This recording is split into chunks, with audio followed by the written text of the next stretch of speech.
So at the end of the day of diving into this, there's this last point that I've kind of come across, and the deeper I keep diving, I guess the deeper it goes. So what is the G7 doing before the B flat if G is not the perfect fifth of a B flat? So it's saying that it's doing something even cooler. It's a chromatic dominant approach.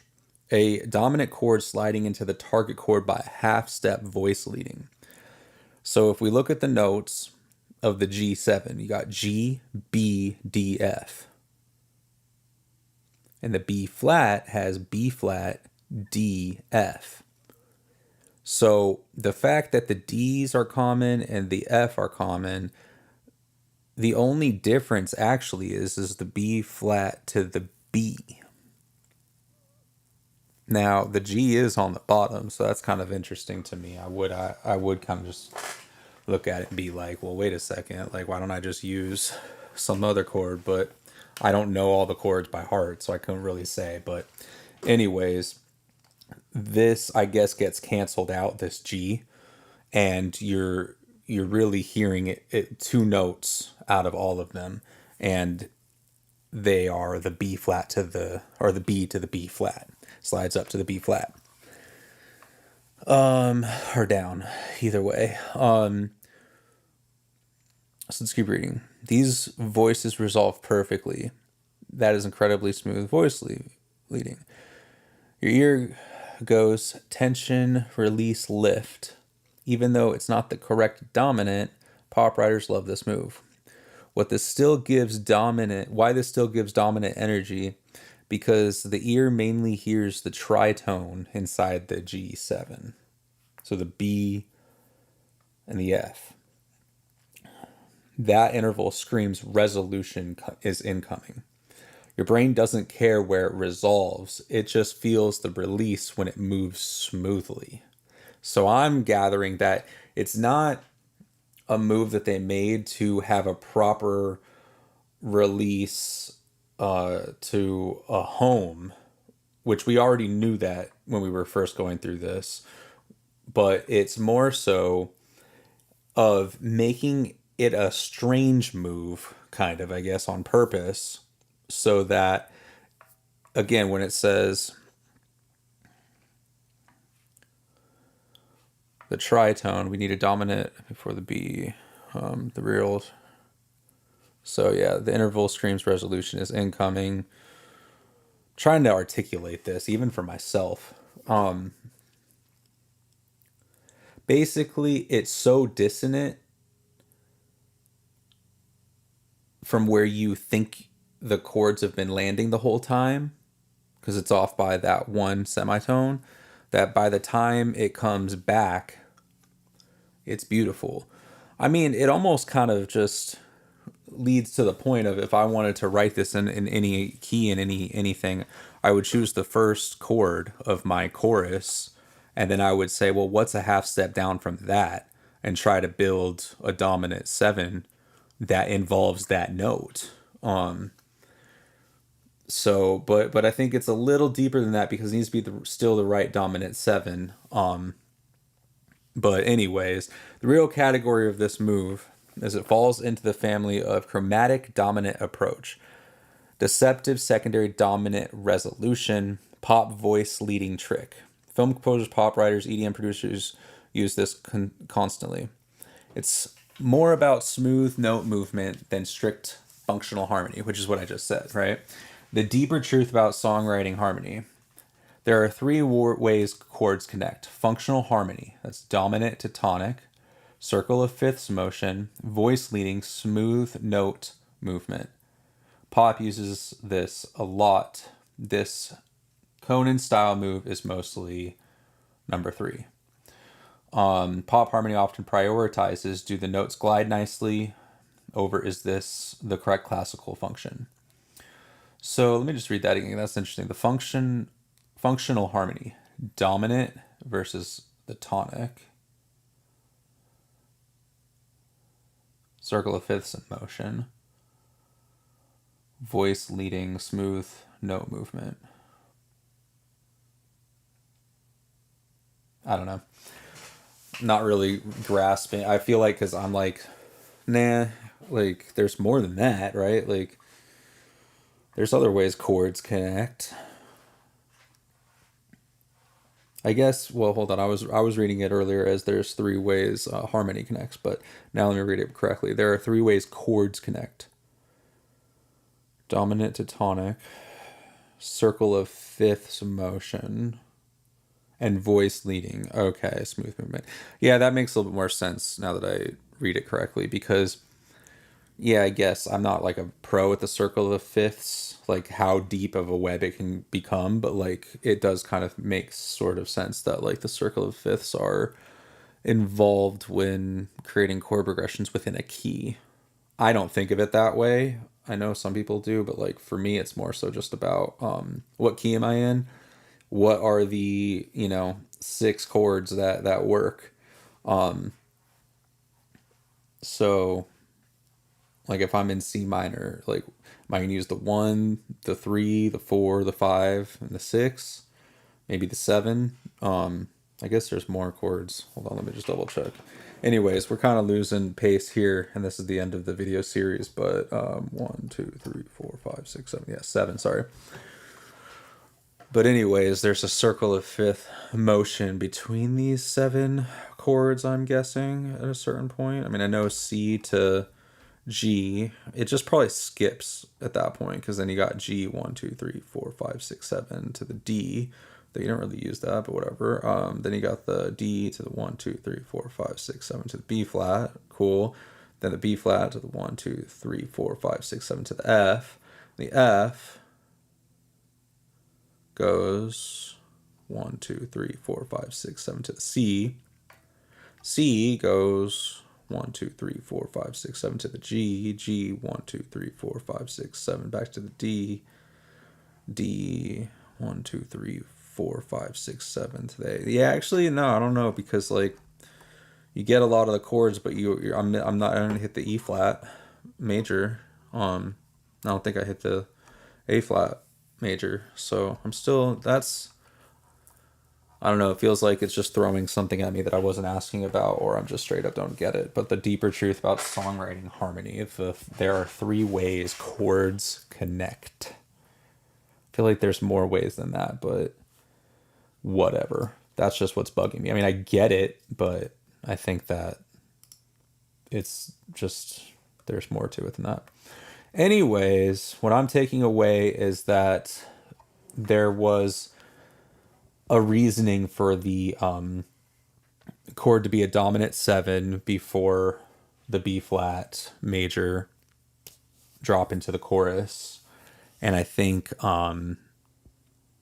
because they wanted to use that dominant 7 trick, they might have thought, let's use the first note below or above, I guess, the B flat. So it's a single movement, then find something that shares common tones with the B flat major, and that's where you get the D and the F. And then you have the D, F, and the B gives you that dominant 7, I guess. Which is also a... So that's what I want to ask next. Is it also a D... So is a B dominant 7... Let's ask this. Hold up.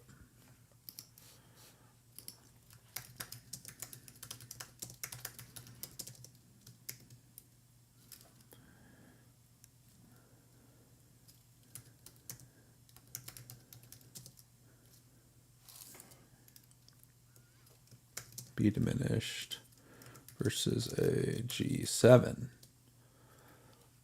Great comparison. These two chords are closely related cousins. Notes in each chord: B diminished, B D F, G7, G B D F. Notice something? The B is literally inside the G7. Well, obviously, the B diminished is in the G7. Top three notes on the root. I guess because it needed the I don't know. Why does these feel similar? Both chords same tritone.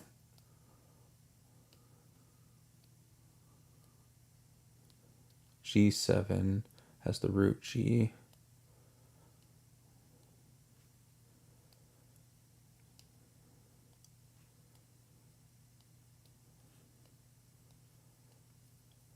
B diminished has no clear root function. I guess we wanted that clear root function from the G7. So, because I'm thinking, like, why didn't they just use a B diminished to go into the B flat major? And it's like, maybe that could have worked, honestly. But in fact, taking it even further and finding, well, what root note? I mean, I don't know. I'm starting to just think it's fucking genius, or it's just like, it just felt right when somebody was writing it and was just like hitting stuff and kind of knows this maybe. I don't know, man. It's anyone's guess at this point. But I'm glad that I feel like I'm breaking myself on this because it means I've looked into it deep enough. But I'm trying to pull up a piano right now. Give me 1 second. The G7. Boom. Then to the B major. Boom. Crazy. All right, let's see. Let's just pull up a piano. It's going to be a long ending video, but whatever.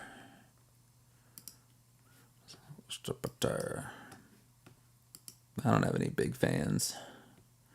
Who's going to get mad at me? Huh? Who? All right, so there's our G dominant 7, our G7, right?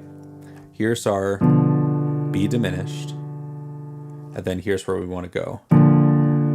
B major. So let's just go. There's the diminished to the B flat major 7, but then you go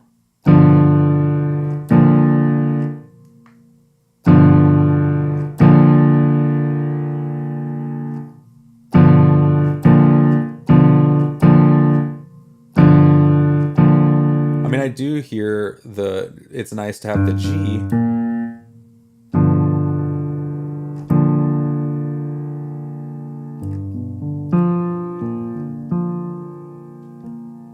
Rather than. That's a little too dark. Just going diminished straight into the chorus. But going. And you hit that D.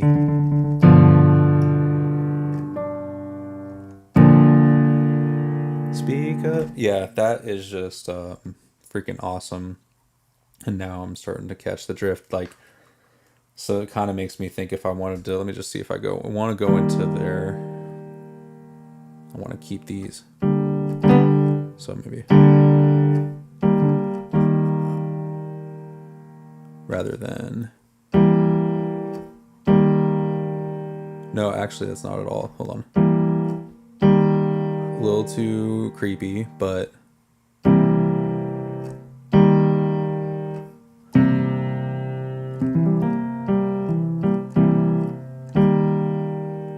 Let's do it off of the 4 of 1, 2.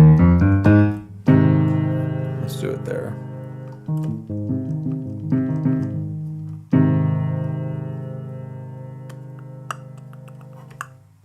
And then we're gonna go.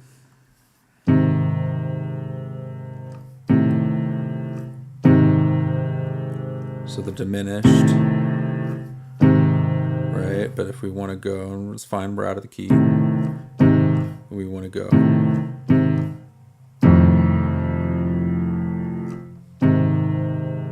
Yeah, it all just works. It's like you go to the diminished right before your landing chord on the root, but you throw what I'm seeming as I guess it's the 5th or the 7th, but it's actually more than that, I think, yeah, it's not really the 7th. Never mind. Scratch that. But you you go down 3, at least my math is working on this with each key I'm trying. So I'm in A flat major, then I throw the F in, right? Well, what is the minor key that correlates the major key of A flat major? Well, that would be F minor. So I went down in that headspace. So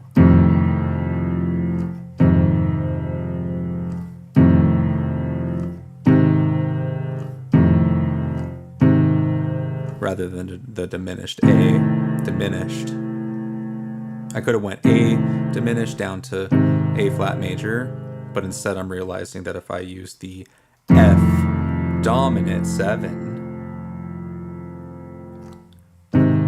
I can get back to the A flat major more musically rather than disgustingly. But my way of mapping it is whatever I want right before that is I'm just gonna take the root of the chord. Let's try it with C minor. I'm gonna drop it to, oh no, see, that's interesting because that only works with a major. Now if I go with a minor, hold on, C minor, and if I want to turn, so if I wanted to take the, fuck, losing my marbles, bro. Let's go back to the B flat major. Now if I were in C minor, so I have room to do that. With the C, it might have to go, well, it might be more minor move. Let's see. But then I'm going to go down.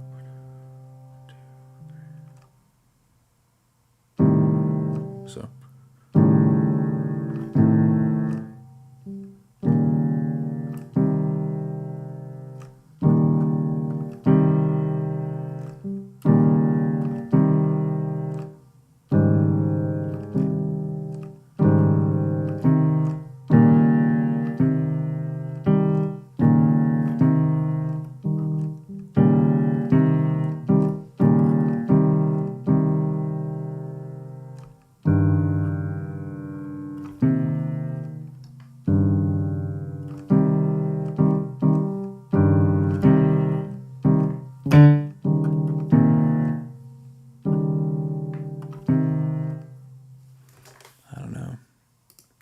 Lost at this point, but I'll rewatch this later.